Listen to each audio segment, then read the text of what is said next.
got a very special guest today, myself and Mr. Gerrish. We're doing a pre-recorded show because we have the wonderful David Icke joining us. And, well, let's hand over. Good afternoon, David. Hello, Lou. Hello. Hello, Brian. Good afternoon to you. It's good to have you on the show.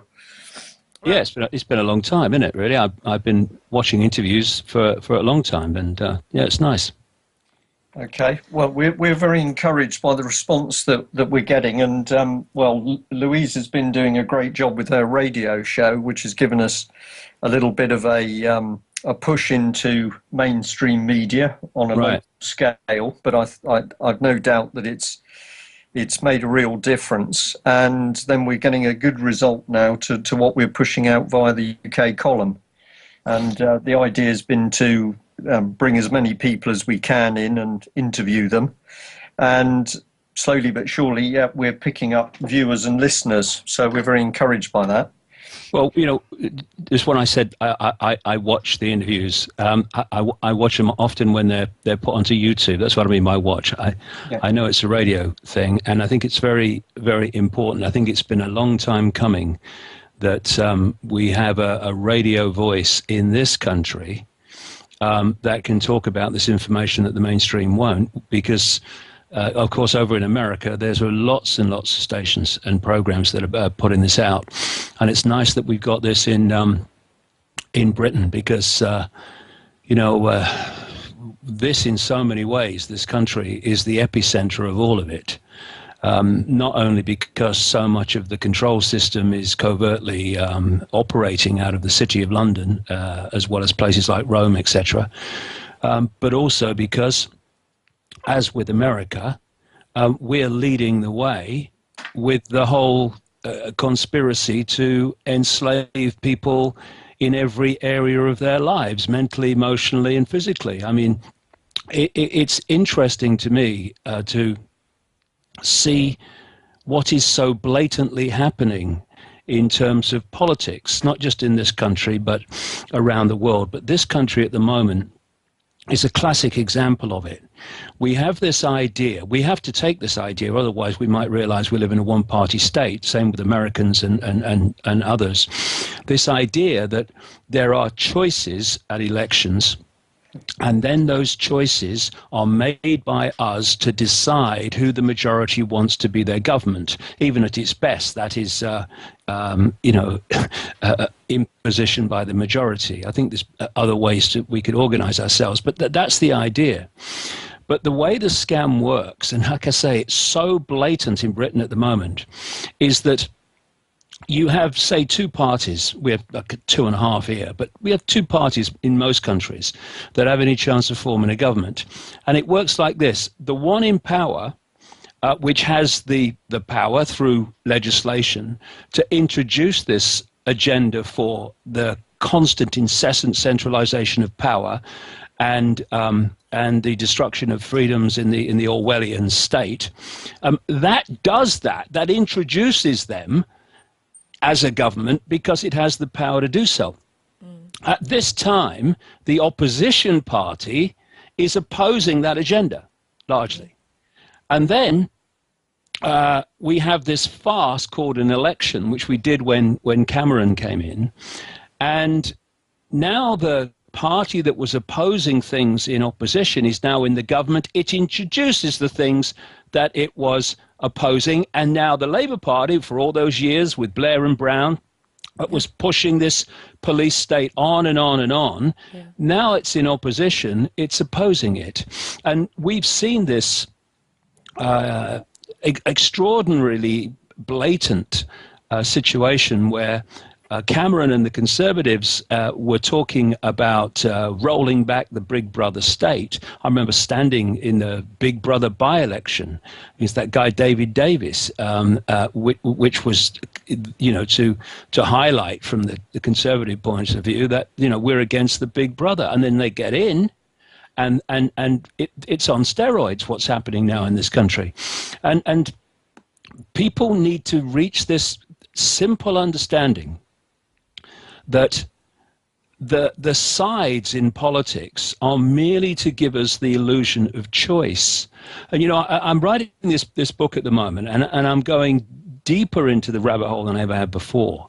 But it's, in simple terms, I'm going to explain this at Wembley at length, how everything in the end comes back to the same thing.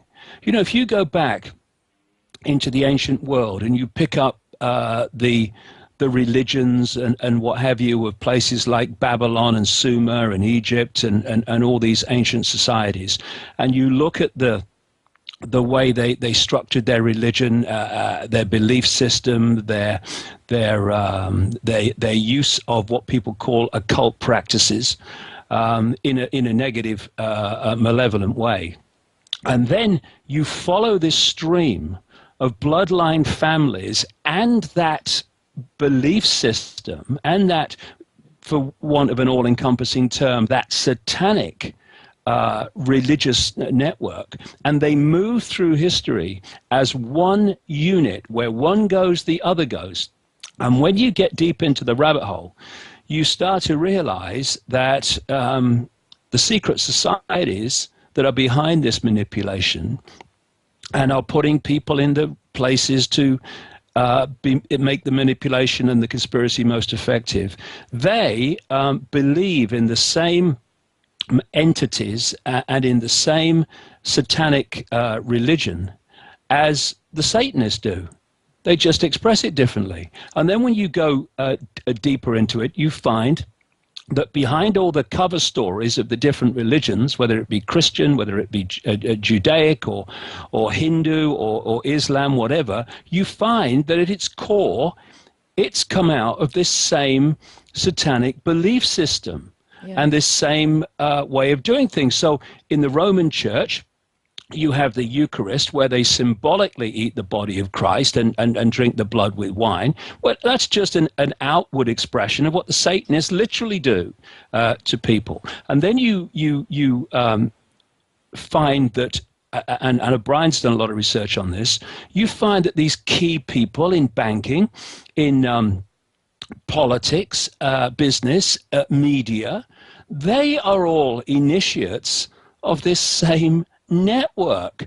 And then you start to realize that if you're dealing with people in all these different expressions of our lives, our society, and they're all into sacrificing people, literally, into blood drinking rituals, into the abuse of children, into the sacrifice of children, then you can start to understand why the world is as it is and why these people and these networks have no problem crashing an economy, causing mayhem and misery, pepper bombing whole cities of civilians, and all the rest of it. It's because we're dealing with this core mentality that expresses itself through all these institutions of state and religion and everything, which is dictating the direction of our society. And while people hold on to a strand of this and think, well, yeah, I agree, all the religions are like that, but not mine. Or, yeah. Oh yeah, all the secret societies are like that, but not mine. Oh yeah, a lot of politicians will be like that, but not the ones I support. I'm sorry, we've got to step through step across that Rubicon and start to realize what we're dealing with. Not only will the world start to make sense, we can actually start to focus on the architects of this instead of the oil rags, like the Camerons and the Browns and all the rest of it, and the Cleggs. My goodness me. Yeah. I mean, we've recently had it's my pet hate at the moment. Well, it has been for a long time. Is Tony Blair, and we've recently had him hackled at the Leveson inquiry. When actually Leveson then apologises to Blair for the disruption of the inquiry, and then I think it was a week later, he was heckled yet again in Hong Kong.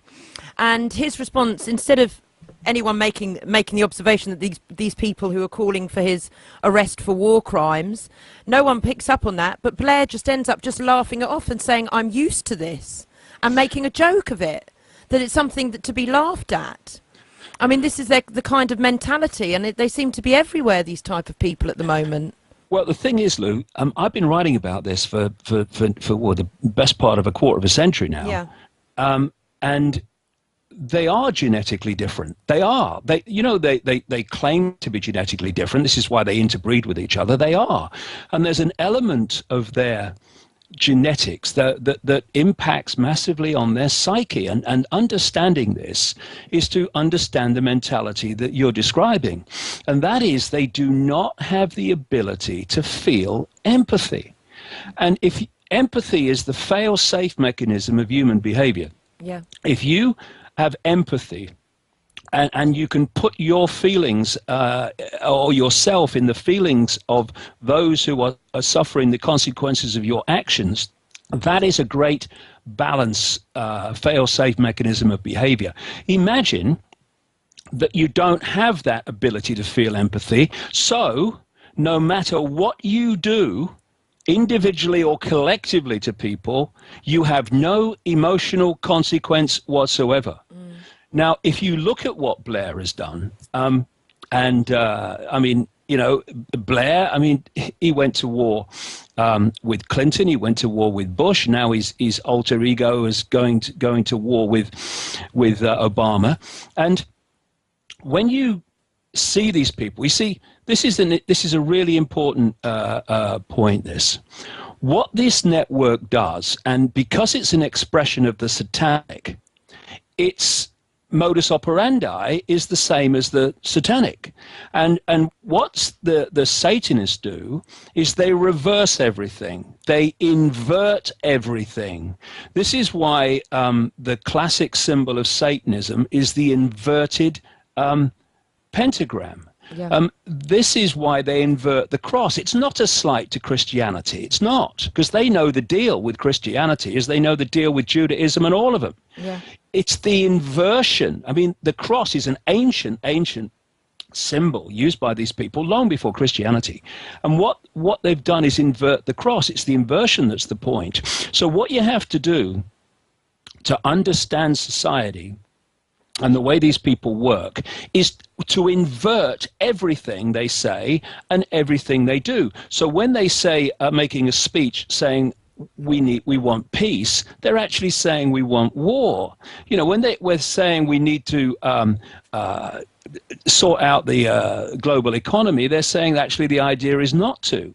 And so with this inversion, you have a situation where the greatest terrorists and mass killers on the planet, in terms of the political side of it, your George Bushes, though of course he was just a vehicle, your Tony Blairs, your Obamas and your Camerons and all these people, they are presenting themselves inversion as the people of peace, the people of justice, the people who want to protect the people, when actually they have killed and maimed millions of people since 9/11. And even if 9/11 was done by Arab terrorists, terrible and horrific it was.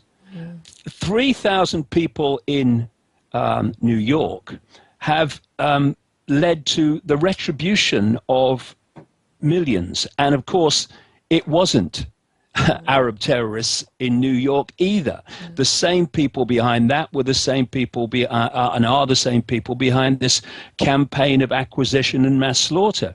So once you start to realize what you're dealing with, it starts to make clearer and clearer sense. This is why, what do they say about Blair? What do they say about Obama? What do they say about all these people? They lie. Oh, they're lying. I mean, look at Al Gore. They're all members of Liars Anonymous about, global warming and all that stuff. Well, yes. Of course they all lie, because they're all coming from this point of view, this modus operandi of inversion. Thus, when you do that, you must by definition be lying virtually every time you open your mouth. I mean, what's so terrible? I mean, Brian and I we're concentrating on looking at doing a documentary on the BBC and its relationship with government and how it reports its news. And this is just now really just completely the BBC and all the mainstream media, which the masses unfortunately sit down every night at the end of their days, and they sit and they're being fed whatever lies that can be made up and what the government are telling the mainstream media to report. How do people come across, how do people like yourself and myself get across to people that what they're listening to on the black box in the corner is not the truth? Well, all you can do is communicate that in every way you can, and people who are ready will listen, and people who are not will not, and that's something that people that do this kind of work have to come to terms with. I did a long time ago. Yeah. You put it out there and keep putting it out there and keep putting it out there. That's why I'm sitting here, 12 hours a day and what have you, and traveling around. I'm putting it out. But, you would go absolutely crazy if you got attached to how it's received. The receiver has to decide that. You can only put it out there. But in terms of the BBC, and let's face it, we're having more and more success in doing that. But in terms of the BBC, I worked there for years. Yeah. I've worked in the BBC newsroom in London, not as a regular thing, but I worked there maybe a couple of days a week for quite a time, and it's not a newsroom. It's a place where information from official sources is filtered, or not even filtered really, although there's a form of filtering in that they turn it into their own words and then report it as news. It's just an operation of repeating the official story. See, the vast majority of journalists at the BBC, and this is the same of all these news organizations, their version of investigative journalism is reading the morning papers and watching News 24 or CNN on the newsroom television. That's it. So I was talking to someone the other night, I was doing an interview the other night, and the interviewer said to me that he'd been to, I think it was a dinner party or something, and he didn't say who it was, but he said there was quite a well-known BBC news reader that was at the party and at the dinner, and he started talking about some of this stuff to her, and she said she thought I was crazy. Now, when you analyze that and you see how it works, journalists, ironically, that should be the people that are questioning the authorities and making sure that the authorities can substantiate their claims and their statements, they're actually among the most uninformed, programmed, P kind of perception-sized people you'll ever come across. Why? Because look at their world. Every day they go to work. They'll go to work in their car, and they'll be listening to the BBC radio, getting up to date with the news of the day.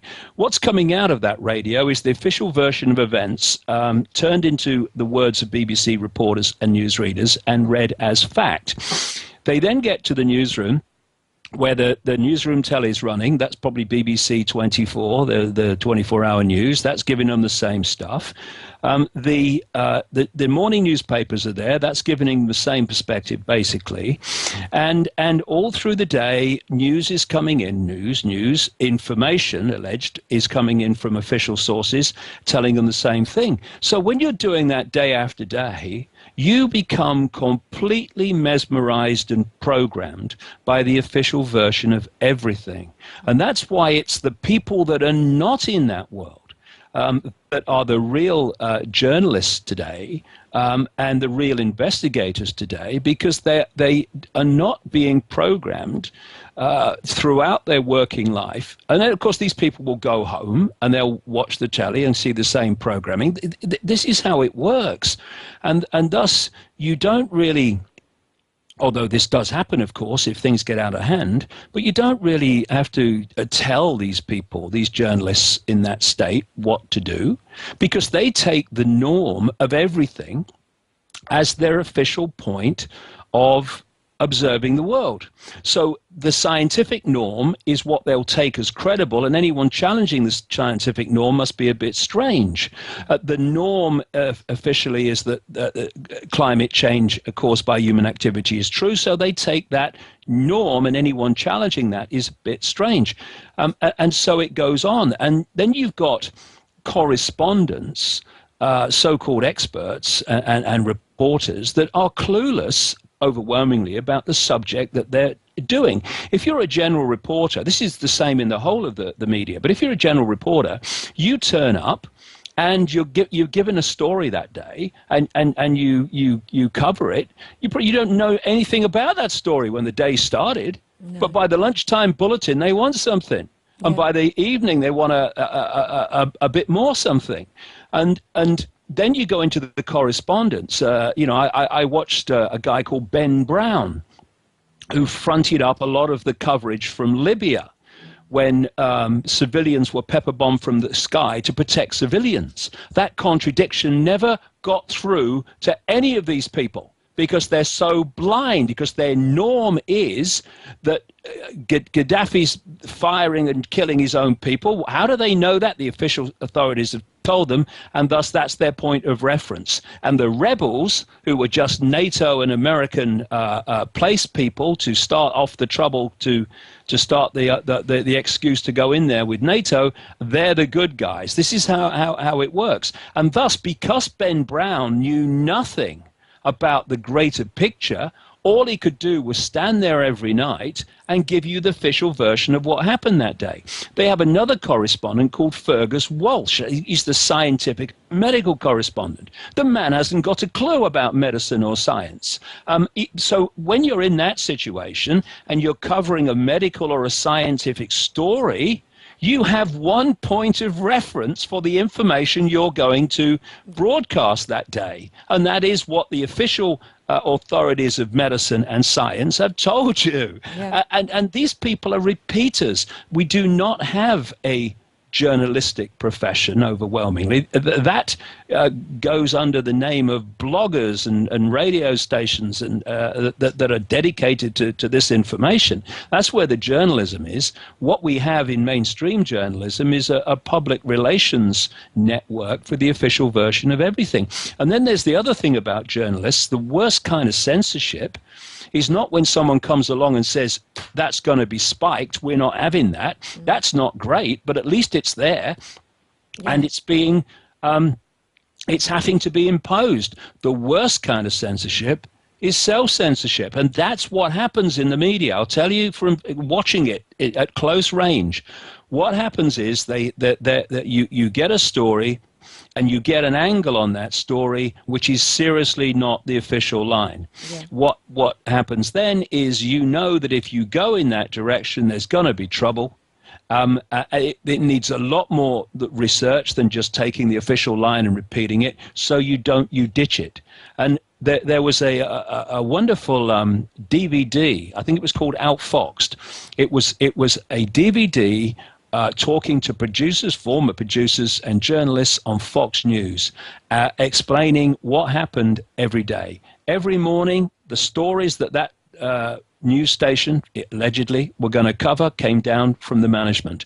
How those stories were going to be treated and the angle taken came down off the management.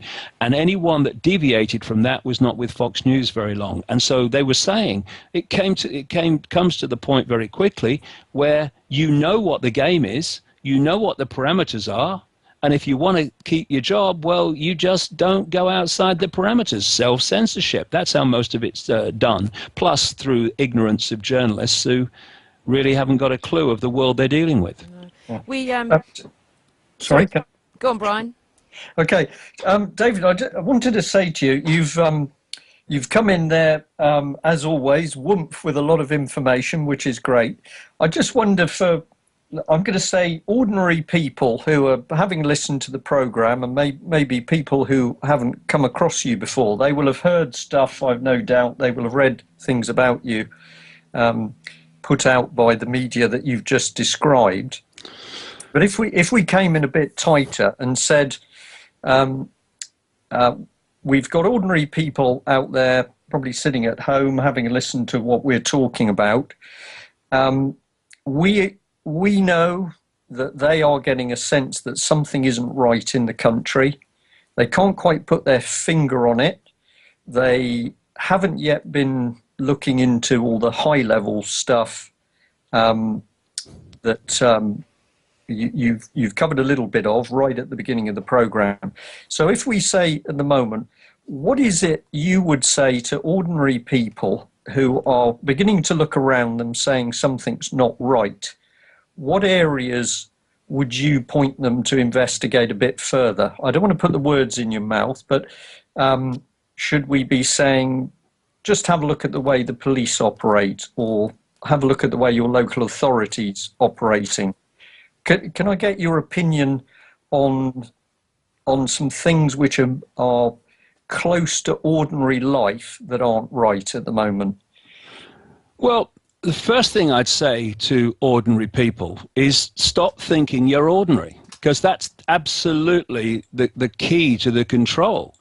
The reason the education system is as it is, the reason the media is as it is in terms of its, the Simon Cowell level of the media, which is most of it, so-called entertainment, is because the worst nightmare of a few seeking to control the many is that the many are in their power, in their understanding of the true nature of who they are, not little me, not little Ethel works down the store, and that this idea that we're little me, Joe Public, powerless, ordinary, is just a massive part of the propaganda. Because once you think you're ordinary, and once you think you are little me, well, you are no problem to this edifice of manipulation, because you aren't going to do anything, even if you realize some of what's going on, because you're like, well, I'm powerless, what can I do? And so the first thing we need to get away from is the idea that anyone is ordinary. We are all extraordinary. It's just that some realize that and express it, and others buy the program and the propaganda that we're ordinary and powerless. That keeps us in line. It's interesting when you see a massive flock of sheep, hundreds and hundreds of them, and they are kept under control by a shepherd or two doing nothing and a sheepdog symbolizing fear. And if they stopped accepting what Hugh Edwards says on the news has to be true, stop accepting that what politicians say is about the mass manipulation into enslavement of all of us, and it's starting to dawn on people that the banks are not there for the people are there for the banks, and all the rest of it. And if we then start refusing to cooperate with our own enslavement, well, that's like the sheep herd starting to go off in all different directions. What would the shepherd do then? Nothing. They have no power. Once those sheep decide we're not following you anymore, we're not accepting your diktats anymore, and we're going off in the direction that we choose, not what you tell us, that herd of sheep is uncontrollable. The reason they're not is that they follow the one in front. I'll give you a simple example. Someone gets fined a couple of £100 or whatever it is for putting a wheelie bin out at the wrong time. Well, people go, oh, what's the world coming to? It's disgusting. And what do they do then? What time's the X Factor on, right? Well, what if, instead of moaning that hundreds and hundreds of people in the same area put the wheelie bins out at the same time every week, indefinitely? I've got a quote that I made on my website. It says you can dam a stream, you can dam a river, but you can't dam a tidal wave. The power is with us, and we need to realize that by first realizing that we're not ordinary. But in terms of looking at things, okay, when there's a few and they want to control the many, there is something fundamental to doing that, and that is that power has to go into fewer and fewer hands incessantly, because the more power that is handed to the few, the more power the few have over the many. And there's another equation that goes with that. The more power you centralize, the more power there is centrally to centralize even quicker.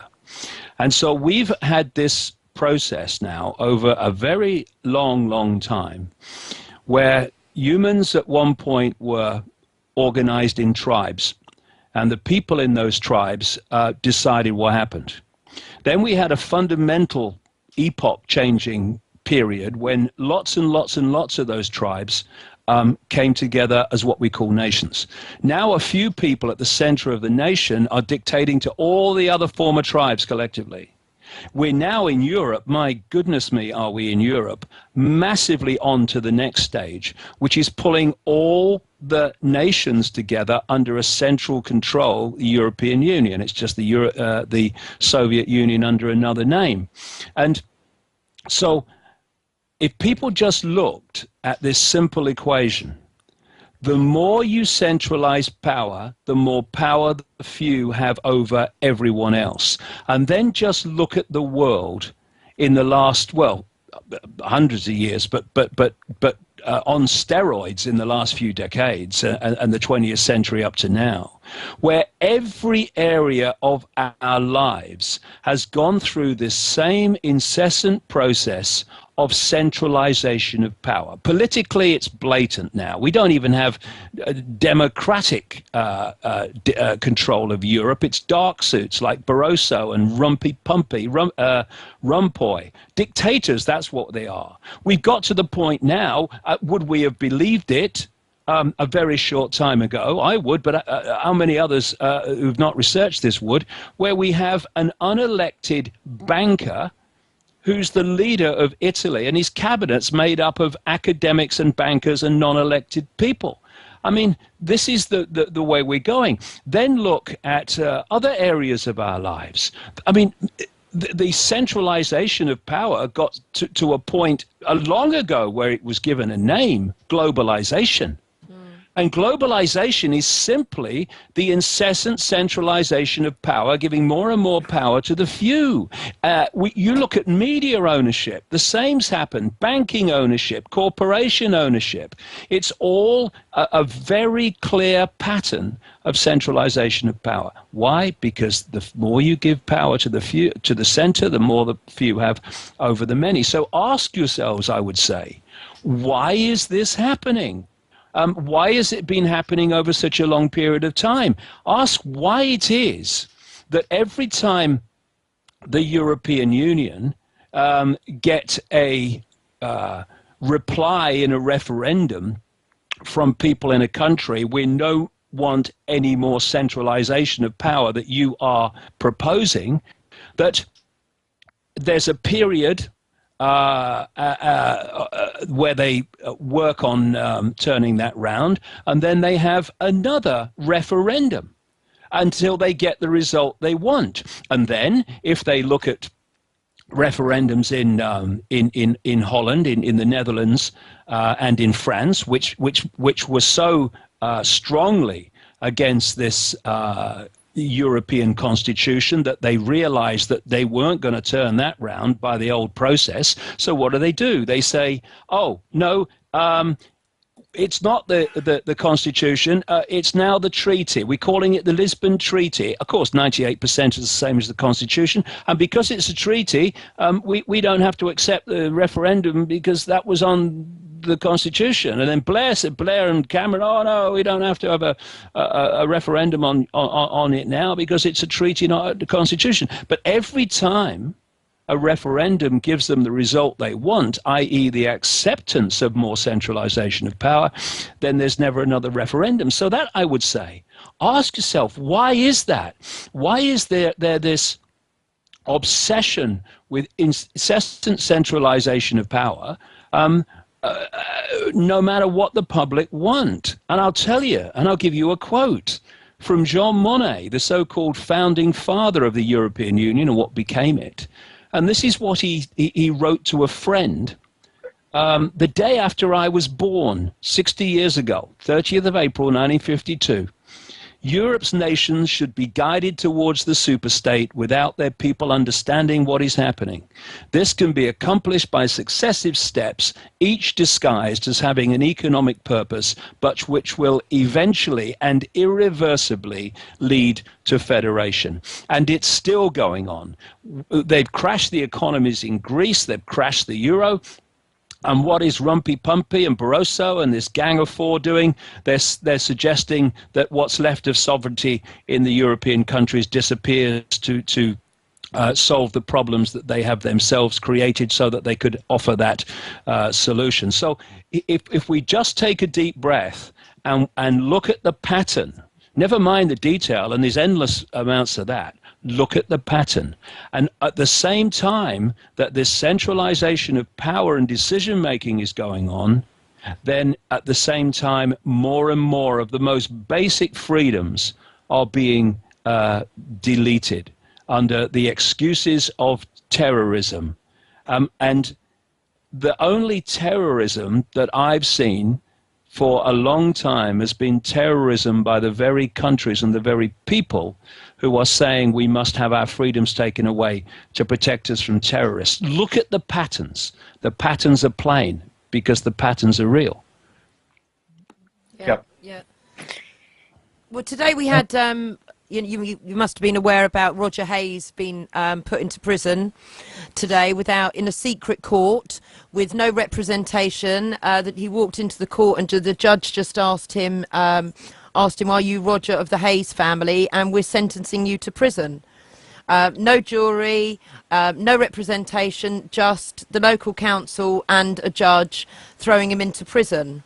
I mean, this is so wrong. This is a dictatorship. Would you not say? Well, I said a long time ago that there would come a point in this covert conspiracy, which it has been for a long, long time, where it would have to break the surface. And there's a simple reason for that. If you have been covertly manipulating towards a certain society, then there comes a point where that society has to start to manifest in the scene, in people's daily lives. Otherwise, you're not going to get what you want. And this is a point where we're at now, where what they've been covertly working towards is now breaking the surface. Now, this is a challenging thing because we don't want it to happen, but it's also a great opportunity. Because I know from my own experience, I'm sure Brian and you will from yours, that as it becomes more and more blatant, people are finding it more and more difficult to be in denial of the fact that it's happening. You know, when someone like me 20, 15 years ago said, look, this is the plan, this is what they want to bring in, it's still at that point, oh, well, it's only a theory, but there comes a point where it's not because it's in your face. And this stuff is now being read on the television news as new government policies and stuff like that. So we are now in this point where it is becoming more blatant. And I would say to people who think, well, I'll just put my head in the sand or turn the television sound up and put my hands over my ears. If you think it's bad now, then, strap in. Because unless we head this off by using the power that we have, the many over the few, then we are going into a very, very nightmare scenario. And look your children in the eyes, look your grandchildren in the eyes, and tell them that you're going to ignore this because you'd rather it not be true, so you'll kid yourself it's not. Yeah. There was a movie came out a few months ago called Hunger Games, and it symbolized the world they want, where you had the masses, a much smaller population than now, which is part of their agenda, but you had the masses that were basically in prison camps called sectors, living in poverty, unable to have access to most of the land. And they were controlled by this high-tech beyond the lap of luxury few who were living in cities very different to the ones that the general public was. Now, you know, what Hollywood tends to do, and Hollywood, it's all about, you know, occult magic. Hollywood, it comes from the use of the holy wand in the by the Druids and stuff like that, and it is a magical place, Hollywood, in terms of the way that it magically manipulates the perception of the world. I mean, I've traveled the world extensively, and you keep seeing these movies all the times with subtitles and what have you all over the world. It's a great place of programming, and there's a part of the programming arena called predictive programming, where they basically tell you what they're going to do. They don't tell you that, but they actually put it in front of you. And Hunger Games was part of that, because there is something that is being worked through the United Nations called Agenda 21, which precisely wants the world that the Hunger Games portrayed, where they have, in conjunction with another operation that completely connects into it, called biodiversity, they have produced a map of America that they want, where the vast majority of America is a no-go area to people, not used by them.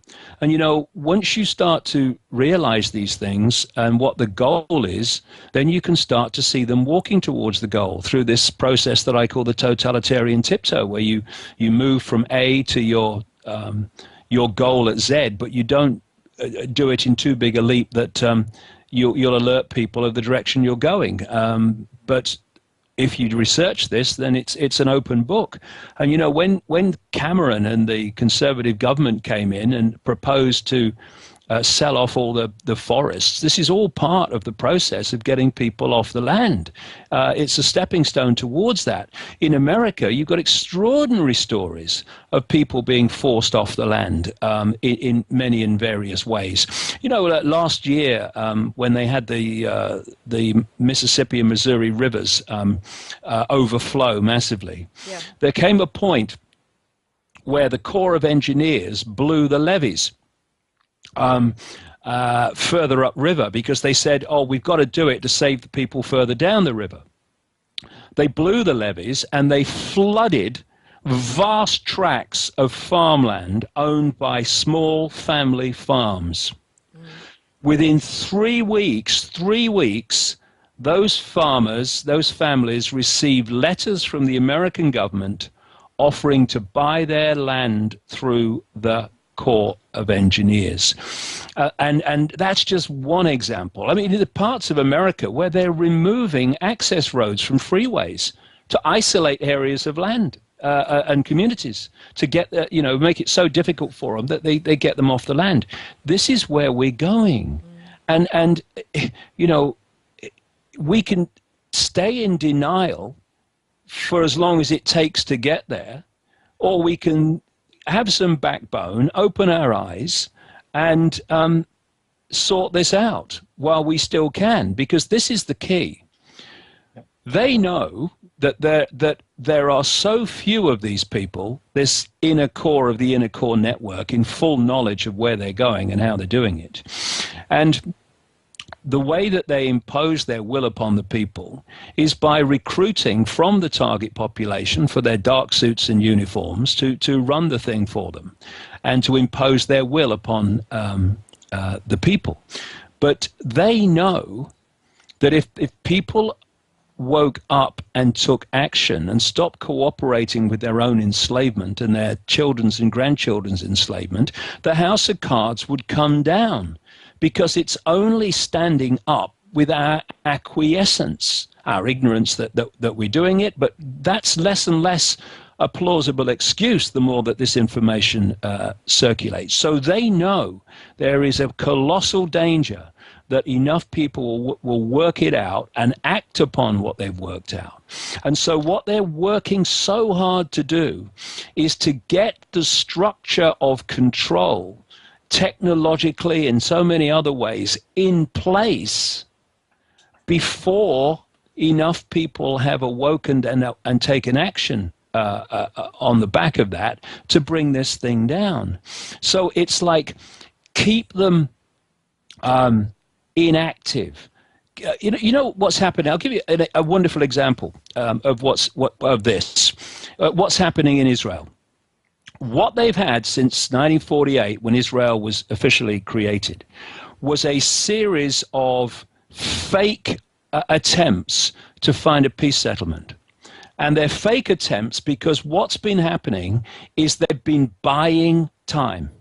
Oh, we'll have a roadmap. We'll have talks about talks. But every time it gets close to any kind of agreement getting in any way close, there's always an excuse. There's some terrorist bomb goes off, which invariably has been done covertly by Mossad to kill the talks. And what's happened over these decades and decades and decades is that the Israeli government has bought enough time to go a very long way down the road to outright genocide against the Palestinian people. And they bought the time to do it. And now they've reached the point where they have so much control and the Palestinians are in such a weak position that basically they couldn't care less what you think now. They're doing it so openly and blatantly. Now, they want to, and they are doing exactly the same thing with humanity as a whole. They are trying to get us to be inactive for as long as they can to buy the time to get all these things in place so that when people have woken up and start to respond, they're facing this edifice, not least of technological resistance. Because, you know, all this surveillance of people, all this surveillance technology, all this increasingly openly they're saying, yes, we're going to follow you on the internet, we're going to be able to read your emails and all this stuff. This is not for the mass of the population. No. This is for people who are in any way waking up, and they're preparing with it the people that are going to wake up in ever larger numbers in the next few months and years. It's for them to stop that expressing itself in bringing the house of cards down. This is why every day that we do nothing is a day lost, because of what's happening. And, you know, I see things like, even in the conspiracy research movement, I see people putting out bloody nonsense about there's going to be mass arrests and all this stuff. And what's that saying? The cavalry's coming. Oh, you don't have to do anything. Someone else is going to sort it out. Buying time to complete the job. You know, we are the ones in this situation. We are the ones that need to sort it and take responsibility for it. Because if we hadn't been looking the other way all this time, watching the latest crap from Simon Cowell, we wouldn't be this far along the road that we are. Yeah, David, if I just... sorry, Louise, do you want to go? No, you go, because James has just joined us now, because it's kind of getting on to sort of Liberty Tactics, which is our other show on Friday, like empowering yourself. But you carry on, Brian, and then James and I will jump in a minute. Okay, well, just two things. Is one, I'm listening to this extremely interested, and you know, for listeners who want to know, I can't remember when it was, but a long time ago now, when I read one of your books, David, and the thing that I paid attention to, and I'm not going to get on to the topic now because we're coming up to Louise's time and James, but. Thing that I picked up on was that you were talking about sorry, and has he gone? He's disappeared. He has disappeared. Missed. Well, David, this is James. Hello, David. Hello, James. Nice to meet you. We've got a little website, libertytactics.com, and James actually found the Rockefeller Foundation document that Patrick Henningsen actually posted it on InfoWars for us, with the 13,000 to die at the Olympics. Right. That was predicted. So James found that article and rewrote it. He found the paperwork and rewrote it. And we've set up a little website, and we've got this Friday show on critical mass, haven't we? Yeah. And it's kind of about people starting to self-empower themselves, preparedness, and... on last Friday, David, I had a phone call from the whistleblower who went on to Tony Gosling's show.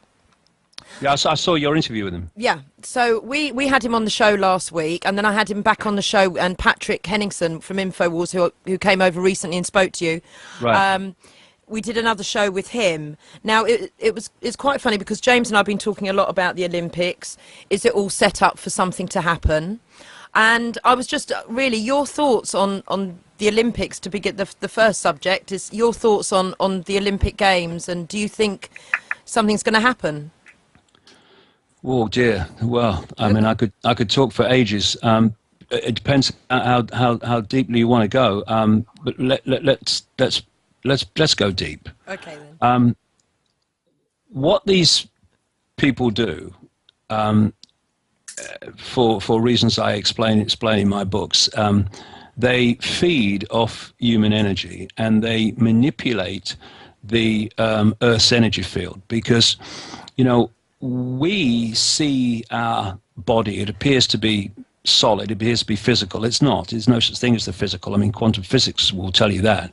It's a hologram. It's illusory physical. And there are many levels to the human form, and one of them is an electromagnetic field that we call the human aura. And at the level of the electromagnetic, we can connect into the electromagnetic field of animals, of plants, of anything. And we certainly interact on that level with the electromagnetic field of the Earth. So we're in. If you kind of symbolize the Earth's magnetic field as the wireless internet, and the human form is like a computer that connects into that wireless internet, there is an interaction between the two. When you go into a house or a building where there's been a lot of really negative things, you go, oh my goodness, it's horrible in here. Well, what's making you do that? You're picking up the distortions and imbalances in the electromagnetic field. And then you go to another place and you feel really high and joyous because you are actually connecting into a balanced electromagnetic field and thus having a good experience. So where I'm going with this is that you can manipulate the population individually and collectively by accessing the electromagnetic field and of the people, and you can also trawl their energy, particularly if you can gather them together in large numbers. And another thing, and I know a lot of people listening to this will find this hard to take if they are new to it, but everything has an electromagnetic field. A flame has an electromagnetic field. A symbol has an electromagnetic field. A deity in a church has an electromagnetic field. Everything does. It's all energy in the end. And thus, we can be manipulated on that level by other electromagnetic fields. This network of bloodlines and secret societies, they don't have a whole language of symbolism like the all-seeing eye that you see on the dollar bill, like the pyramid and the flame and the six-pointed star, which is symbolic of Saturn. They don't have all these things for fun. They have them because they know they can have an impact. The Satanists don't work with the inverted pentagram because it's a laugh. They know that it has a energetic impact. That's why they've used these same symbols throughout thousands of years. When insiders have been involved in some of these rituals around the world with leading politicians who've told me how they do Babylonian rituals and they do Druidic rituals. They don't follow those rituals because of just tradition. They followed those rituals because they worked it out a long time ago. The way to conduct the ritual, the colors, which are vibrations and electromagnetic fields themselves, and the words, which are vibrations from the vocal cords, etc., what the combination is needed to do to have the effect that you want. That's why they just keep repeating the same rituals generation after generation. And you can have a satanic ritual.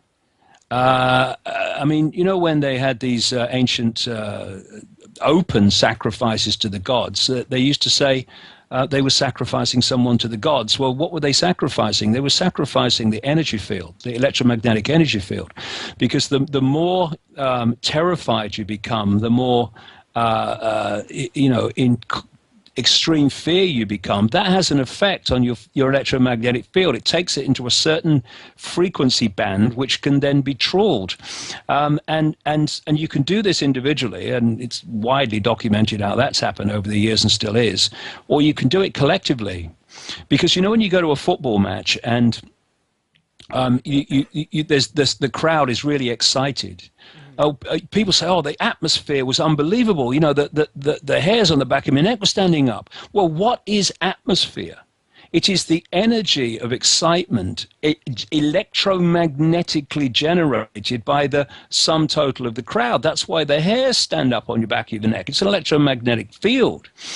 And they set up these mass rituals all the time in religions, and not least in this country through the royal family, where they trawl the energy of the people. And so if you, there's this great line, energy flows where attention goes.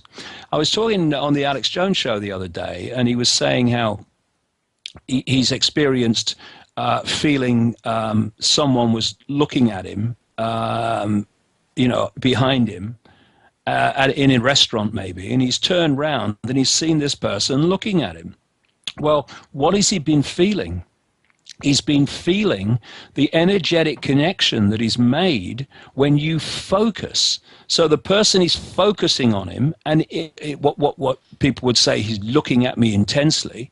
But that focus on an electromagnetic level generates a connection, and that's what you feel when you feel, I just feel someone's looking at me, and you turn around and they are. And this connection can be made by getting anyone to focus on something. And if you can get them to focus on the symbols, whether they're people or whether they are symbols in churches or what have you, of this network, you focus their attention, you make that energetic connection, and you control their energy through it. Because this world is being manipulated not primarily from the world that we see, but from frequency bands beyond it, where this energy is trawled from humanity in general. So when you look at this summer, because you can never take one thing in isolation, it's always a sequence. We've had mass ritual after mass ritual this summer in Britain. With the Queen's Diamond Jubilee, and the focus upon the Queen, who is an absolute personification of this network. And if she represents it, then the focus of attention upon her will make that energetic connection in a way that the energy can be trawled by this network and that which is beyond the world that we can see. So you look at the river pageant and the bells leading it. That's all part of the vibrational ritual, and all the churches ringing their bells in unison as the bell barge went along. What's going to be one of the great centerpieces of the opening ceremony of the Olympics? A massive, enormous, staggeringly big bell. And of course, they've been using bells in their energetic rituals for thousands of years. They just put it on public display in a way that it kind of tries to hide it. It's just part of pomp and ceremony. What we call pomp and ceremony is actually ritual, satanic ritual in your face. The two key colors in satanic ritual are red and black.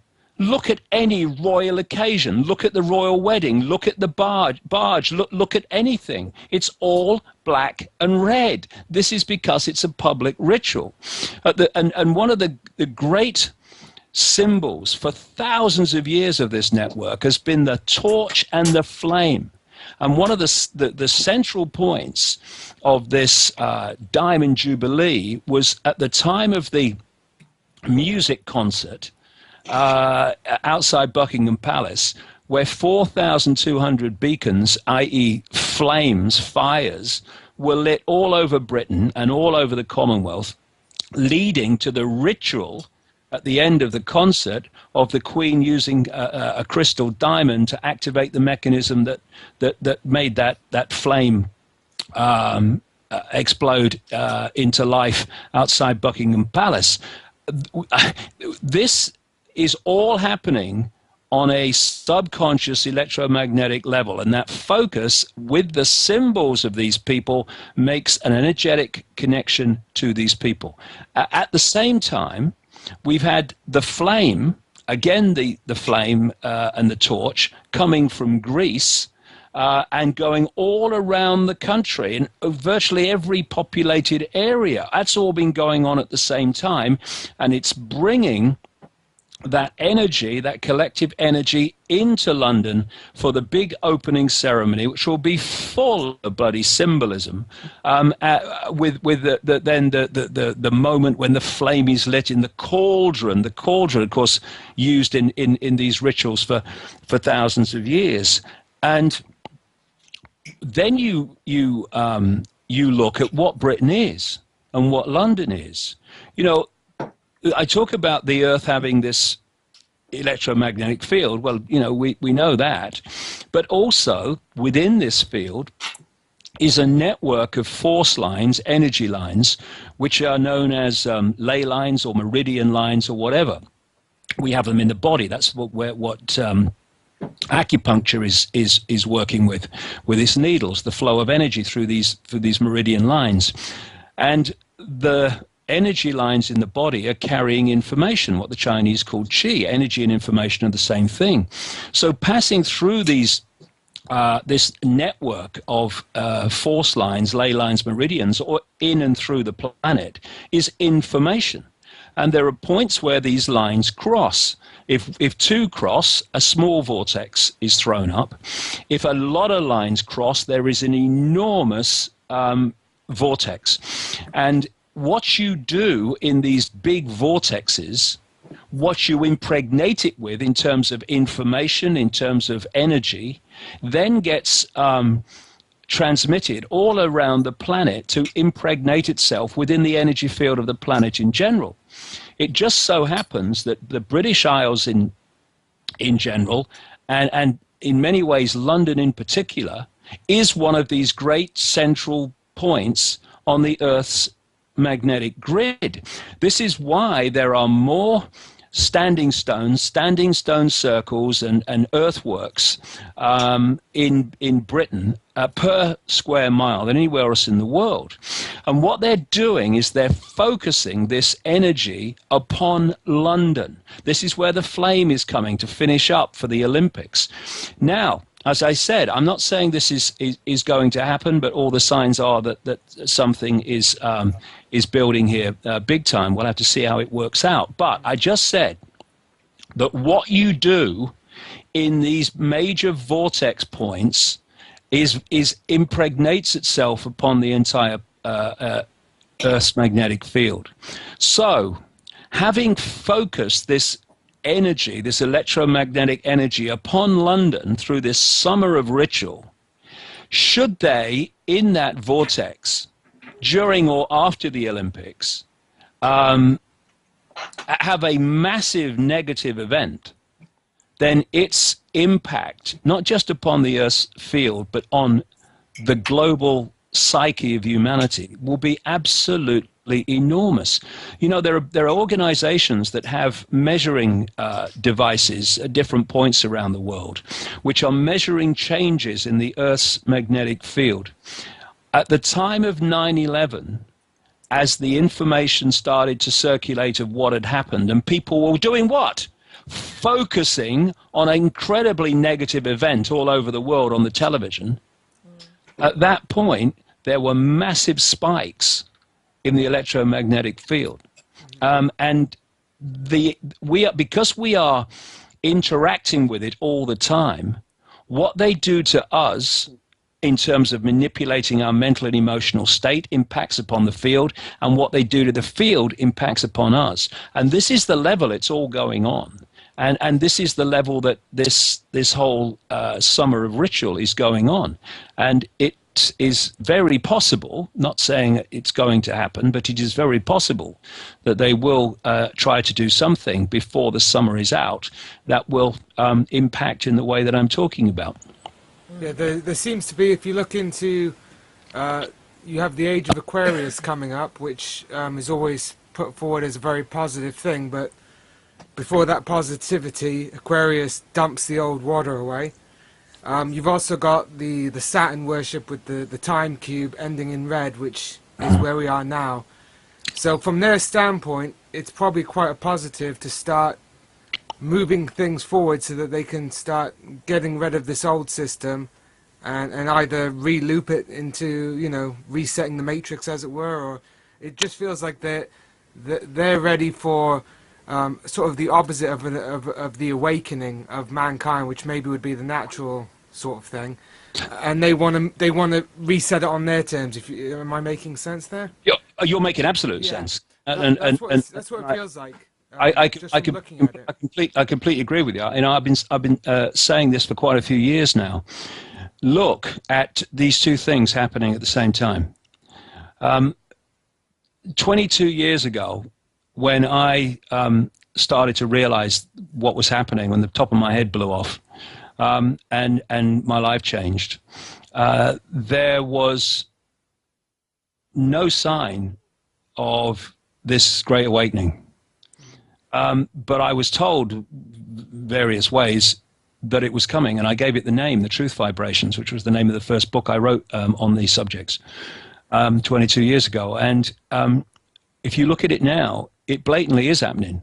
I mean, I've kind of been a barometer of it. I mean, I've been on this path now for 22 years. I've seen the awakening, and I travel intensely around the world. I've seen it's a global phenomenon. But at the very same time this is happening, we are having this on steroids Orwellian state being imposed upon us. And you know, it's been my perception for quite a time now that actually what we're seeing in so many ways, not maybe entirely, but to a very large extent, this Orwellian state that we're seeing, this surveillance, this control system that's emerging by the day, is actually a defense mechanism. It's trying to head off this awakening as best it can. Now, what happens when you awaken is that you open your mind and you let consciousness in beyond the mind-body. And to do that, to open your mind, you have to get out of density. You have to get into some kind of balance so that you can connect with higher levels of your own awareness beyond this manipulated world that we call the matrix. Now, if you want to stop that happening, then you need to imbalance people. You need to imbalance them mentally and emotionally. There's an organization in America called the Institute of Heart Math who have done some brilliant research on the nature of the heart in its electromagnetic sense. Again, they found that the heart vortex in the center of the chest, what they call in the East the heart chakra, the wheel of light, or a lot of the people in the New Age talk about this too. And it's, first of all, the most powerful electromagnetic field in the body. They've also found that there's more nerves going from the heart to the brain than going the other way. And all the evidence and all the experience, really, of daily life is that the true innate intelligence is in the heart. When we talk about feeling intuition, we don't put our hands to our head, we put our hands to our heart. I just feel it. Because, and we are, in body language, going to the point where that feeling's coming from. I think there was even a study that showed that there was some sort of precognition with the heart, and that the heart knew something was happening before it happened and before the mind could react to it. It was sort of like... Really? This was, I think it was in the Living Matrix, which I believe you were in. And yeah, well, that's... studies going into that, and... That's absolutely right, because innate intelligence, intuitive knowing, is far more conscious and aware than the brain or the mind, which has to work it out. So when we're thinking, which is a very low level of activity, consciousness activity, we have to work it out. But with the heart, with intuition, we know, instinctively know. Now, what they've found in their research is that if the heart, in terms of its electromagnetic field, is in what they call a coherent state, in other words, a balanced state, and connects with the electromagnetic field of the brain and the central nervous system, that trinity of connection takes the person into a very much greater expanded state of awareness.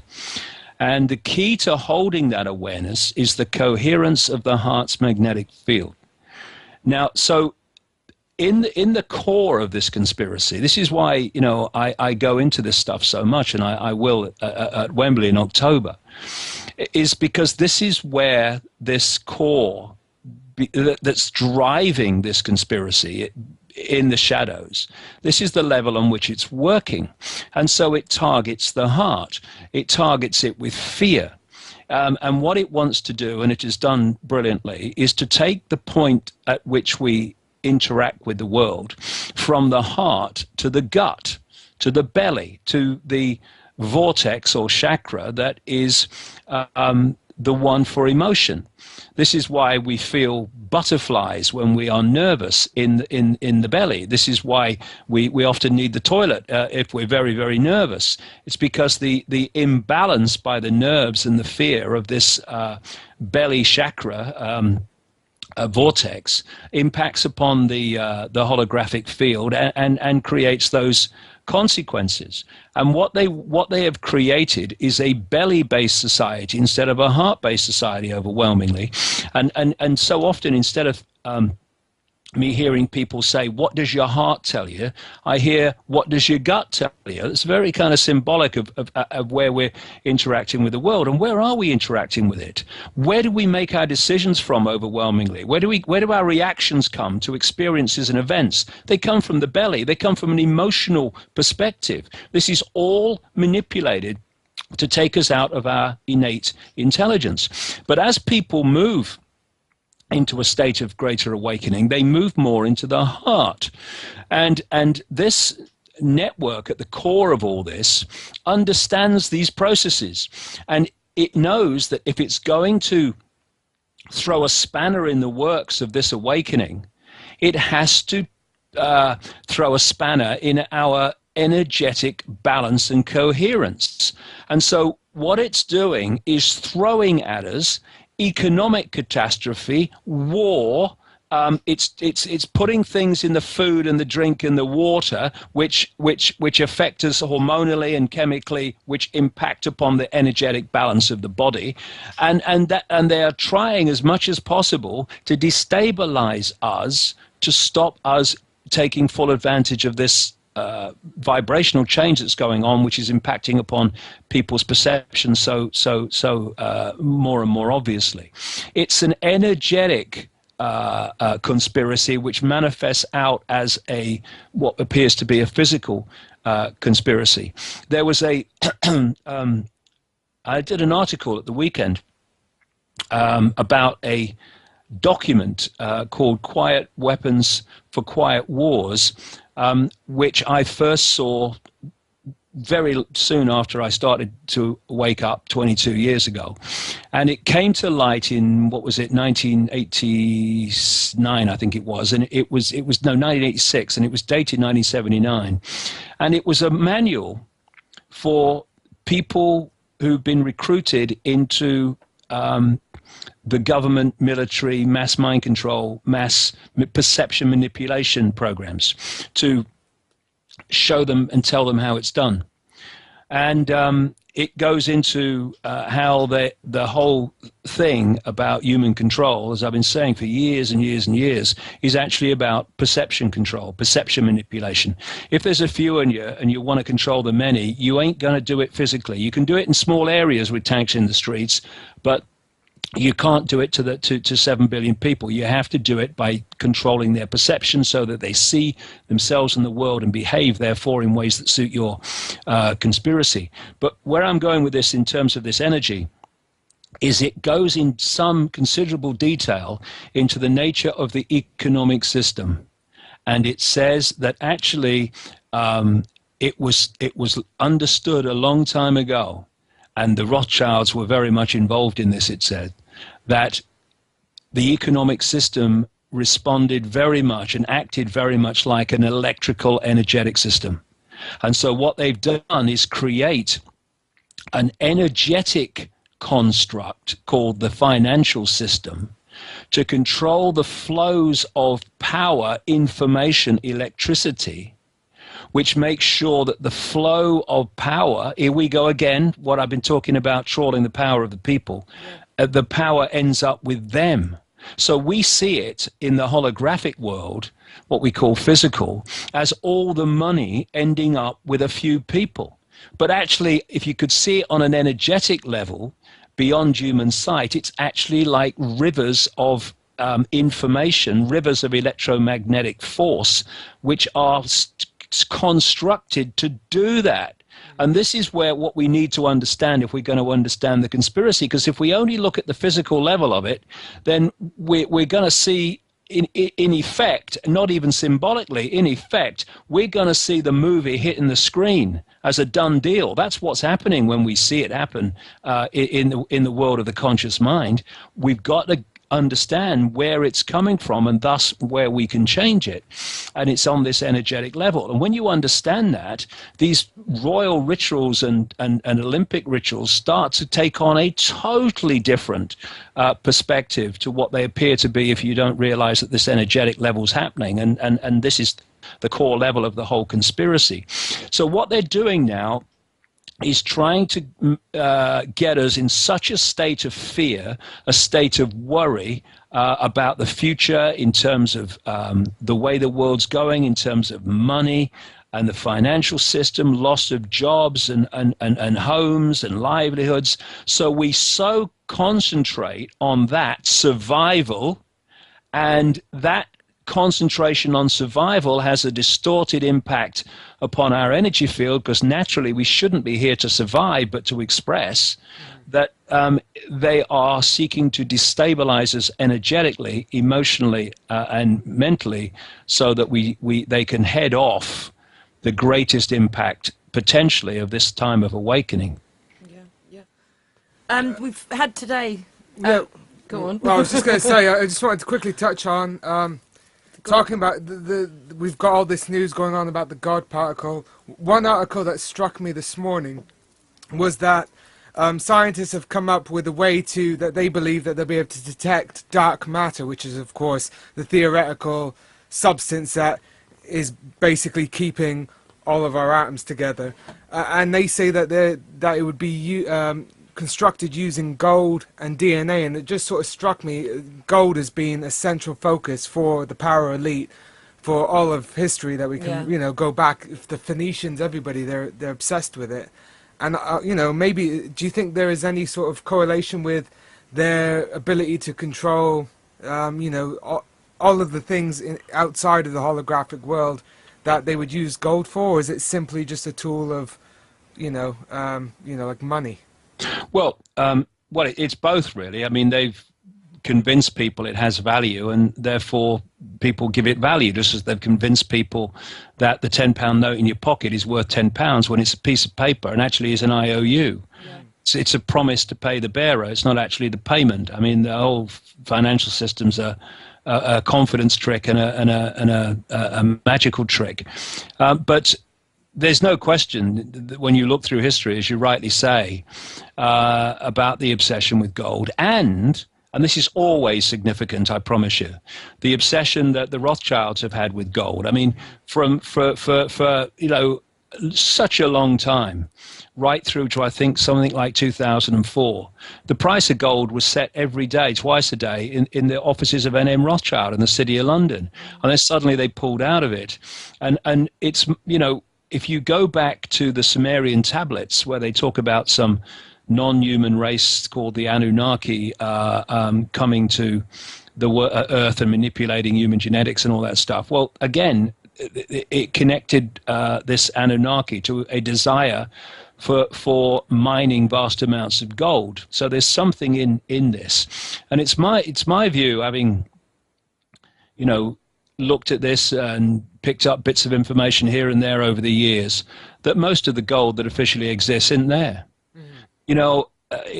When people like the president of Venezuela suddenly demand that all their gold, all the Venezuelan gold, Chavez, is physically, not in paper, physically returned to Venezuela, then at the very same time that the stories are circulating that gold ingots have been drilled into and found to be tungsten bars covered with only a small amount of gold, because tungsten actually has very much the feel and weight of gold, and that's why they use tungsten.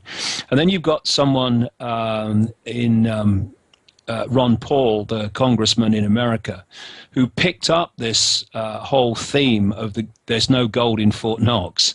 And he asked Fort Knox if he could go in and see the gold. This was last year? And they said no. And he found out that no politician had been allowed into Fort Knox since 1974. Yeah. Then one of the television stations, the mainstream television stations, asked if they could go in and take stock footage of the gold, because no stock footage had been taken since, again, 1974, and they were refused. And there's something very, very significant about this gold, and I do strongly feel that most of it's not there. I mean, there was another story where a guy who officially owns gold asked, I think it was a Swiss bank, to produce it so he could see it, and all hell broke loose trying to find it. But of course, it does. Of course, Gaddafi had possession of quite a lot of physical gold, which conveniently disappeared. So it does seem that the worth of gold that we're seeing and the worth of gold to the power elite is quite a bit different, because it seems to vanish. Yeah. Yes, and in the end, it has to come down to something, because this is where it always comes down to with these people. It has to come down to something to do with its vibrational frequency and the impact it has upon energy, the impact it has on consciousness. It always does. I know you want to go and get your dinner, but I just a very touch on this Saturn worship, if you don't mind. James has got me totally hooked on it, to do with the black cube, and you've got the cube that they pray to in Mecca. In the United Nations meditation room, there is a big black cube that is sitting there. What are your thoughts on all this? The power elite is actually Saturn that they are worshipping. Well, I've written extensively about it. Yeah. My last book, Remember Who You Are, yes. Was very much centered on this, and the book I'm writing at the moment is massively centered on this in a much more expanded way, because of course you learn more all the time. Yeah. And it's my view that this matrix is actually being generated from Saturn. That's what the rings are. Yeah. And I've been reading about and watching a video of, actually, a man who's quite elderly now, called Berggren, who was an insider in America in these space projects and what have you, who says that he's written books about it. He's seen craft which seem to take an electromagnetic form, which are spinning around the rings of Saturn and building them. Something's coming out of them, which is manifesting as the rings of Saturn. Because when you look at the ancient accounts of Saturn, which seems to have been much closer to the Earth at one point, it's a big story. Velikovsky and all these people that talk about great cataclysmic changes in the solar system, I think, are absolutely right. So Saturn was much more focused on in the ancient world. I never had rings. Well, it's got rings now, obviously, and I say that that's a form of broadcasting system, which actually we're picking up. For me, I go into this in detail in the books, and I will at Wembley. All this new stuff I'm going to do at Wembley. The genetic manipulation of humanity, which is talked about by all the ancient societies, was to tune human DNA, which is a receiver transmission system, into this matrix frequency. And so we're picking up this fake reality.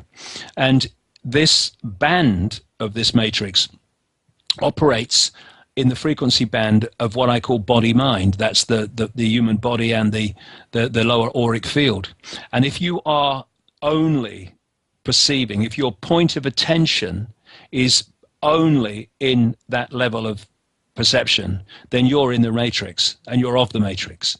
But when you start to open your mind and expand into a greater consciousness beyond that, you go beyond the matrix. And at that point, you start to see things because you've got a much more expanded point of attention. So you're in this world, yes, and you're interacting with it and you're seeing everything everyone else does, but you're seeing it from another perspective because you are looking at it from a higher level of awareness that is beyond the matrix. You're looking in to a certain extent, not just being in and therefore being confused by where am I, what's going on. And, you know, I saw over the years this intense obsession, you're right, with Saturn symbolism. People like Jordan Maxwell in America have talked extensively about all this. My question, however, was why?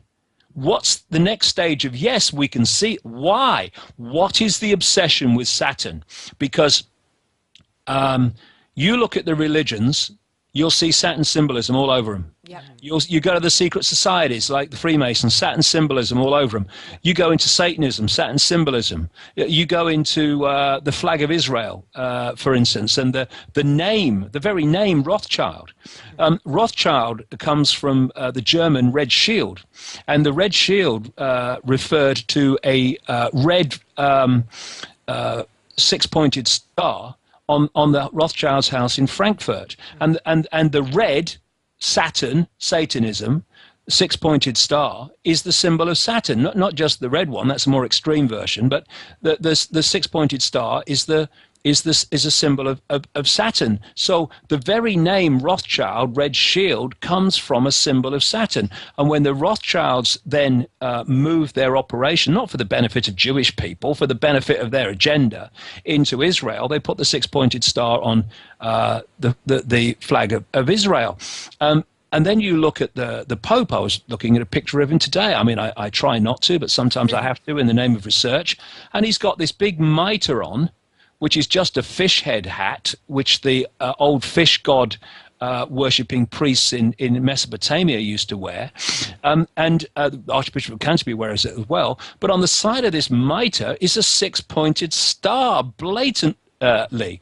You look at the so-called seal of Saturn, esoterically, which goes back into the ancient world, and it is the compass of Freemasonry. Yeah. Yeah, I mean, and then you've got the cube you talk about, which I've talked about in the last book, and that's another thing. You know, when they go to Mecca in their millions, and they go to the Kaaba, which this cube, Kaaba means cube, and they go on their Hajj, their ritual, and they're told when they get there that they must pray around the Kaaba in concentric circles. It's hilarious when you see a picture because it's the rings of Saturn you're looking at with the Kaaba in the middle. And then they have to walk 7 times around the Kaaba. And in Hinduism, they walk the other way around their temples. Mm-hmm. And when millions of people are walking in unison around that Kaaba, that focus of satanic, saturnic energy, they create a massive electromagnetic motor. As the magnetic fields of the people walk through, interact, and fire up the magnetic field of the mosque in Mecca. This is where it's happening all the time, and Saturn is absolutely at the heart of it. Saturn is it's actually a sun, but they call it a planet. It's the sun planet of the courts, of authority, of banking, of government, of science. Well, the legal system brought to us, the maritime law legal system brought to us by the Phoenicians, which were Saturn worshippers. It seems, and the Phoenicians were a high priest class that you know, it seems that a lot of the mystery school religions come from them. So it does all seem like it's completely all the major religions, all the spiritual meccas, they've all got these people that are pushing this Saturn worship through the religion, so that, you know, it does seem to be. You went to James went off. I couldn't make it, unfortunately. James went off to Stonehenge and had a massive shock when he saw this giant, like a Nephilim. I think it's supposed to be some Aztec priest. But it was lit up in purple. It was lit up in purple, which is, you know, the color of the Phoenicians, and he had the sign of Saturn on his neck, and cubes and purple lights everywhere, and I was just like, blooming hell, you know. But yeah, it does. When your eyes are awake to certain symbolism, it does seem to be that they're obsessing about it. I mean, even going from, I think, September 9th, footage from the Twin Towers, they were flying the Saturn blimp around around the Twin Towers, and you know, it's something that you wouldn't click in until you realise just how big Saturn is. Yeah. And it makes you wonder, you know, like if that was all sort of staged, that... Because it is all manipulation of this matrix that we're in, it seems. Honestly, mate, everything these people do is ritual. Everything. I mean, this is why you've got the royal family go to the same palaces at the same time every year. It's all ritual. You look at the Jewish religion. I mean, I don't think they can go 5 minutes without having to do something that the law tells them they've got to do. It's all, their whole lives are ritual. You look at the Christian religion, ritual. Islamic religion, ritual. I mean, 5 times a day, is it? All those Muslims all over the world kneel and face Mecca. What are they doing? They're making an energetic connection to the Kaaba. Yeah. I mean, it's so obvious. So when I spoke earlier, when we were doing the interview with Brian Gerrish, and I was talking about how Satanism and secret societies and religion and politics are all aspects of the same thing. Well, Saturn worship is that same thing, and that which goes with it. Yeah. Oh, well, that's been just great, amazing. I'm buzzing. Thank you so much, David. And I can't wait till October. And we're always here if you ever want to come on and have a chat. Okay, Lou. Yeah, I mean, you know, to be honest, I know people say this, but I can't wait till October either, and the Wembley Arena, because, you know, not only will I put a massive amount of new information and bring this down to the simplest I've done so far, because you start to learn what's interesting but actually is not totally relevant, and you keep to what's totally relevant, and suddenly this crystal clarity picture comes. But it's also about getting a large, as many people as possible together with open hearts and open minds, and that energy field that can be generated there in London at the end of all this nonsense that we've had of the other kind by then, can make a massive impact. Because if they can put negative, distorting frequencies into the energy field, then we can do the opposite in the same area, and negate what they've done, and even more than negate it. You know, one of the things that they found at this Institute of Heart Math is feelings of love in its true sense. Feelings of love, appreciation, caring, and all this stuff are thousands and thousands and thousands of times more powerful than hatred and aggression and all these other things. We have the power, and because they know that, they've pulled us into the belly, so we're out of that power, and we want to come back into it at Wembley, big time together. Yeah. Have you got anything planned before Wembley? Are you going abroad again and doing tours? No, concentrating on the book. I did 45,000 miles about that in the air last year, all over the world, about 1.5 times round. I mean, I you know, you could have poured me into a jar at the end of the year, and. But I wanted to leave the talking to Wembley this year and write a book. And also, you know, I've been talking all over the world for all these years, but I'm going to start with a blank sheet of paper for the Wembley event and put together a whole new presentation from scratch. So that's going to take me at least a month, maybe a couple of months, so to do it properly, because you know, there's so many images, and you have to inwardly digest, as my teacher used to say. Icke, inwardly digest the information relating to the picture, and it takes a lot of time. So that's the rest of my year. But I think I'll be back. I'll be back going through not going through them, but going past the body scanners in 2013 quite a lot, I think. Fantastic. Great.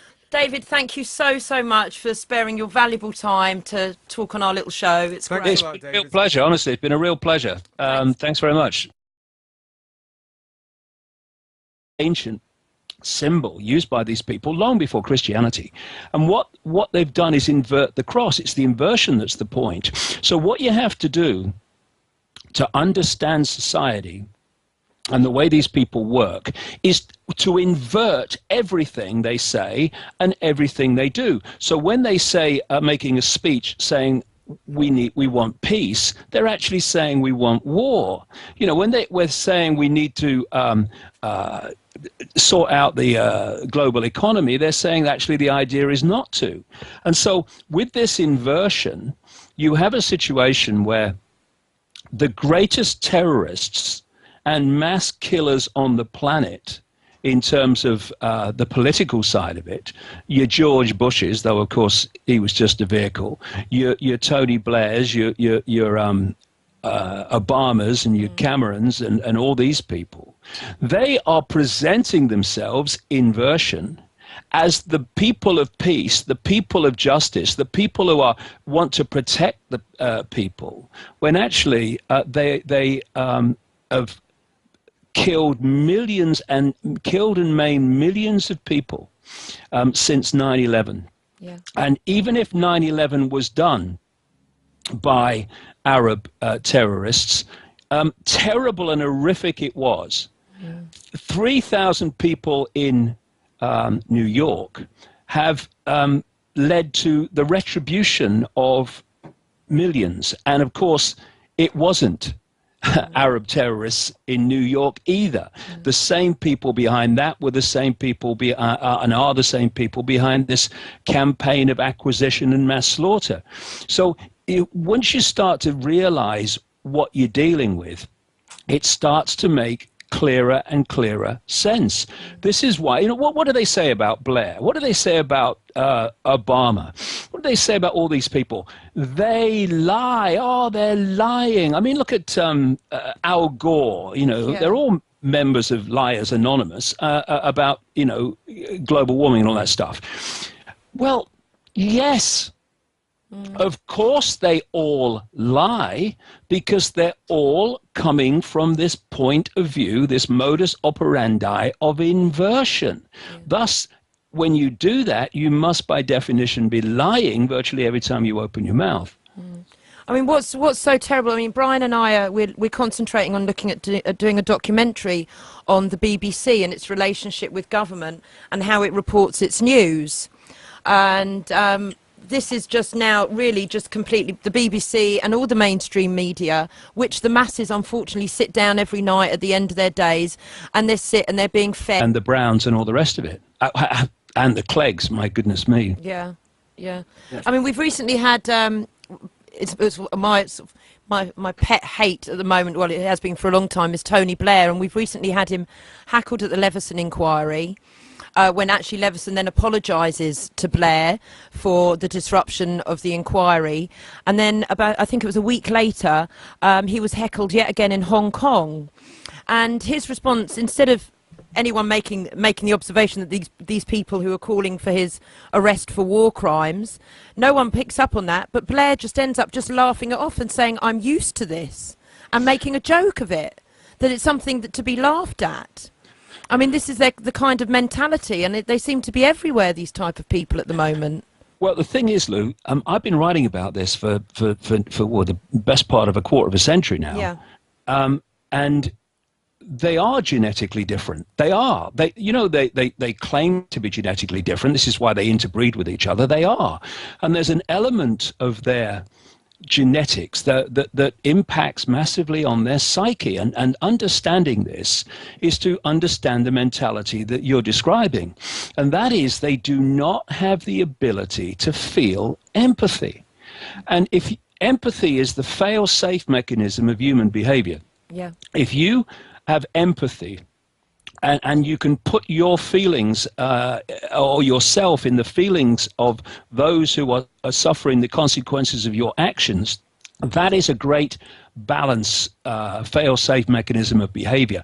Imagine that you don't have that ability to feel empathy. So no matter what you do, individually or collectively to people, you have no emotional consequence whatsoever.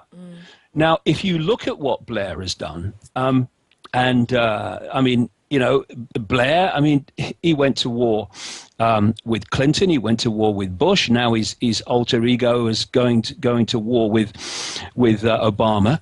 And when you see these people, you see, this is a really important point, this. What this network does, and because it's an expression of the satanic, its modus operandi is the same as the satanic. And what the Satanists do is they reverse everything. They invert everything. This is why the classic symbol of Satanism is the inverted pentagram. Yeah. This is why they invert the cross. It's not a slight to Christianity. It's not, because they know the deal with Christianity is they know the deal with Judaism and all of them. Yeah. It's the inversion. I mean, the cross is an ancient, as one unit, where one goes, the other goes. And when you get deep into the rabbit hole, you start to realize that the secret societies that are behind this manipulation and are putting people in the places to make the manipulation and the conspiracy most effective, they believe in the same entities and in the same satanic religion as the Satanists do. They just express it differently. And then when you go deeper into it, you find that behind all the cover stories of the different religions, whether it be Christian, whether it be Judaic or Hindu or Islam, whatever, you find that at its core, it's come out of this same satanic belief system. Yeah. And this same way of doing things. So in the Roman Church, you have the Eucharist, where they symbolically eat the body of Christ and drink the blood with wine. Well, that's just an outward expression of what the Satanists literally do to people. And then you find that, and Brian's done a lot of research on this, you find that these key people in banking, in politics, business, media, they are all initiates of this same network. And then you start to realize that if you're dealing with people in all these different expressions of our lives, our society, and they're all into sacrificing people, literally, into blood drinking rituals, into the abuse of children, into the sacrifice of children, then you can start to understand why the world is as it is, and why these people and these networks have no problem crashing an economy, causing mayhem and misery, pepper bombing whole cities of civilians, and all the rest of it. It's because we're dealing with this core mentality that expresses itself through all these institutions of state and religion and everything, which is dictating the direction of our society. And while people hold on to a strand of this and think, well, yeah, I agree, all the religions are like that, but not mine. Or, yeah. Oh yeah, all the secret societies are like that, but not mine. Oh yeah, a lot of politicians will be like that, but not the ones I support. I'm sorry, we've got to step through step across that Rubicon and start to realize what we're dealing with. Not only will the world start to make sense, we can actually start to focus on the architects of this instead of the oil rags like the Camerons and the... Got a very special guest today, myself and Mr. Gerrish. We're doing a pre-recorded show because we have the wonderful David Icke joining us. And, well, let's hand over. Good afternoon, David. Hello, Lou. Hello, Brian. Good afternoon to you. It's good to have you on the show. Yeah, it's been a long time, isn't it, really? I've been watching interviews for a long time, and, yeah, it's nice. Okay. Well, we're very encouraged by the response that we're getting. And, well, Louise has been doing a great job with her radio show, which has given us a little bit of a a push into mainstream media on a local scale, but I've no doubt that it's made a real difference. And then we're getting a good result now to what we're pushing out via the UK column. And the idea has been to bring as many people as we can in and interview them. And slowly but surely, yeah, we're picking up viewers and listeners. So we're very encouraged by that. Well, you know, just when I said I watch the interviews, I watch them often when they're put onto YouTube. That's what I mean by watch. I know it's a radio thing, and I think it's very, very important. I think it's been a long time coming that we have a radio voice in this country that can talk about this information that the mainstream won't, because of course, over in America, there's lots and lots of stations and programs that are putting this out, and it's nice that we've got this in Britain, because you know, this in so many ways, this country is the epicenter of all of it. Not only because so much of the control system is covertly operating out of the City of London, as well as places like Rome, etc., but also because, as with America, we're leading the way with the whole conspiracy to enslave people in every area of their lives, mentally, emotionally, and physically. I mean, it's interesting to me to see what is so blatantly happening in terms of politics, not just in this country, but around the world. But this country at the moment is a classic example of it. We have this idea, we have to take this idea, otherwise we might realize we live in a one-party state, same with Americans and others. This idea that there are choices at elections, and then those choices are made by us to decide who the majority wants to be their government, even at its best. That is, you know, imposition by the majority. I think there's other ways we could organize ourselves, but that's the idea. But the way the scam works, and like I say, it's so blatant in Britain at the moment, is that you have, say, two parties. We have like 2.5 here, but we have two parties in most countries that have any chance of forming a government. And it works like this. The one in power, which has the power through legislation to introduce this agenda for the constant, incessant centralization of power and the destruction of freedoms in the Orwellian state, that does that introduces them as a government because it has the power to do so. At this time, the opposition party is opposing that agenda, largely. And then we have this farce called an election, which we did when Cameron came in. And now the party that was opposing things in opposition is now in the government. It introduces the things that it was opposing, and now the Labour Party, for all those years with Blair and Brown, was pushing this police state on and on and on. Yeah. Now it's in opposition, it's opposing it. And we've seen this extraordinarily blatant situation where Cameron and the Conservatives were talking about rolling back the Big Brother state. I remember standing in the Big Brother by-election. It's that guy David Davis, which was, you know, to highlight from the Conservative point of view that, you know, we're against the Big Brother. And then they get in, and it's on steroids what's happening now in this country. And people need to reach this simple understanding that the sides in politics are merely to give us the illusion of choice. And, you know, I'm writing this book at the moment, and I'm going deeper into the rabbit hole than I ever had before. But in simple terms, I'm going to explain this at Wembley at length, how everything in the end comes back to the same thing. You know, if you go back into the ancient world and you pick up the religions and what have you of places like Babylon and Sumer and Egypt and all these ancient societies, and you look at the the way they structured their religion, their belief system, their use of what people call occult practices in a negative, malevolent way.